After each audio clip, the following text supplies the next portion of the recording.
Hey, well, welcome to another Missionary Adventure. This is Dan, and we are in Niesky, Germany today. I don't have my Jesus bike with me. I love using the Jesus bike. I can cover more territory with that.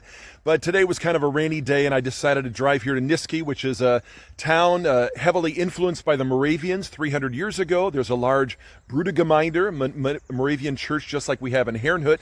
Niesky is, I don't know, at least 10,000 people, I would say. And here to share the gospel. We're here in Germany for another month before we head back to the States for several months.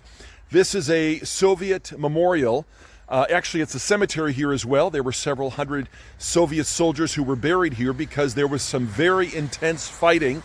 There were three different prongs coming across from the east, coming towards Germany, trying to bring the war to a close. There was a rush to get to Berlin, but the battle group that was crossing this area from across Poland and into Germany and fighting around Niesky here the last couple of weeks of the war, their goal was to get to Dresden. And so there's a large cemetery here of these Soviet soldiers. You know, so Niesky and the rest of Germany lived under the oppression, the bondage of 12 years of Nazism under Hitler.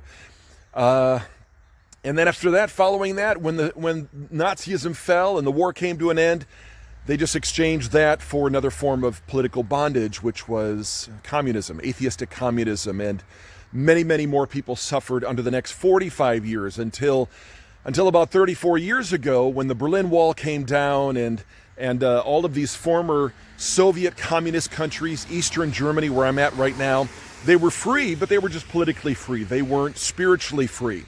And so even in Eastern Germany today, you can really feel the oppression over this area. But Jesus said that there's a revival coming to Germany, and we've heard this over and over again. The Lord showed it to us about 10 years ago. That's why we're here in Germany. And we've met many other Christians around Germany over the last 10 years who have said the same thing, that a tsunami of revival is coming. Germans are standing in the gap for their nation, that Germany will experience its end-time destiny.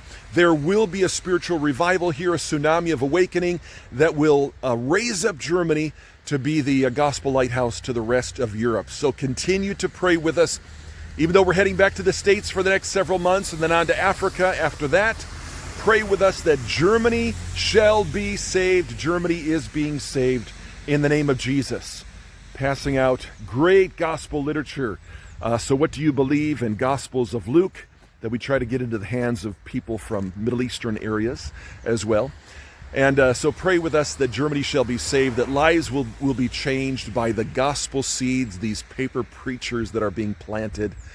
Until next time, we want to remind you that it is always worth it serving Jesus. Bye-bye.